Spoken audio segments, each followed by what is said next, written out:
By the time Henry VIII reached his late 40s and early 50s, his health had taken a serious turn for the worse. He had ballooned to over 400 pounds, around 180 kilograms. This extreme obesity made even the simplest movements a challenge.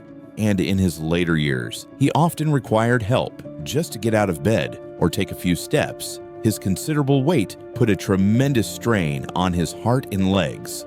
One of the most distressing health issues Henry faced was chronic leg ulcers, large open sores on his lower legs that refused to heal. These painful ulcers were likely a result of poor blood circulation, possibly aggravated by infections, and they brought him constant, excruciating pain. Those who were close to the king reported that the odor from these wounds was so overpowering that it permeated the rooms he occupied, making his personal quarters quite unbearable. The ulcers also rendered walking nearly impossible in his final years, leaving him mostly confined to his bed.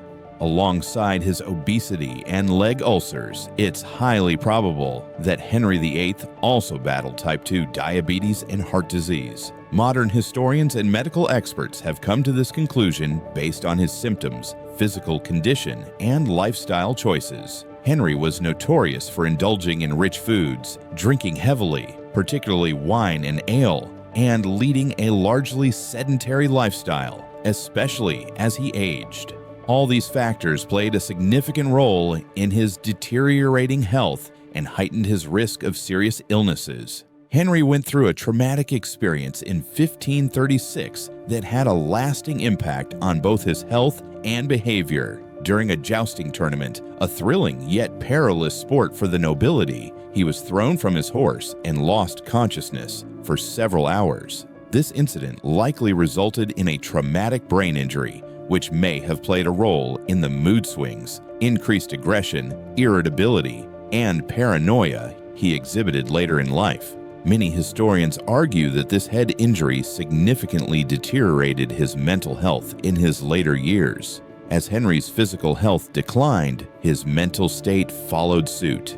He became more short-tempered and cruel, instilling fear and anxiety among his courtiers and family. His growing anger and paranoia made governance challenging, and he became notorious for his harsh punishments and distrust of those around him. By January 1547, Henry's health had worsened considerably. He was bedridden, plagued by fever, weakness, and confusion. His body was failing him, likely due to a mix of kidney failure, heart issues, and complications from his chronic ailments. Medical practices in the 16th century were quite limited and often ineffective by today's standards. Treatments like bloodletting and herbal remedies couldn't undo the damage caused by his illnesses. Given his position as king, his illness was kept under wraps, and it was deemed inappropriate to openly discuss the monarch's declining health. However, those in the court were well aware that his end was near.